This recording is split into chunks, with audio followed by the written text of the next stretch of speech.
என்னுடைய இனம் 3ஆம் உலகப் போரை எதிர்கொண்ட ஒரு இனம். எங்களுடைய தலைவன், எங்களுடைய தமிழின விடுதலைக்காக எங்களுடைய தலைவன் கட்டி எழுப்பிய தமிழீழ தேசிய இராணுவம், விடுதலை புலிகள் என்ற இராணுவத்தை வீழ்த்துவதற்கு 22 நாடுகளின் துணை கொண்டுதான் நாங்கள் இறுதிப் போரில் விடுதலை புலிகளை வீழ்த்தினோம்னு அந்த நாட்டினுடைய இராணுவ அமைச்சர் கோத்தபாய ராஜபக்சேயும் அதிபர் ராஜபக்சேயும் பேட்டியில் சொன்னது இருக்குது.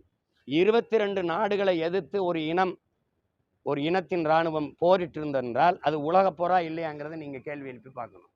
நாங்கள் 3ஆம் உலகப் போரை எதிர்கொண்ட இனத்தின் மக்கள். எங்களை எப்படி எல்லாரும் திட்டமிட்டு ஒரு தேசிய உரிமைக்கு நின்ற தலைமையை, அதனுடைய போராட்ட குழுவை, அதனுடைய இயக்கத்தை வீழ்த்தினீங்களோ அதே தான் இன்னைக்கு ஈராக் மேலே நடக்குது, ஈரான் மேலே நடந்தது. உங்களுக்கு தெரியும் எல்லாம். இப்போ வளமிக்க நாடுகளை வேட்டையாடி தனது கட்டுப்பாட்டுக்குள் கொண்டு வந்து வளங்களை சுரண்டுவதற்கு தான் இது.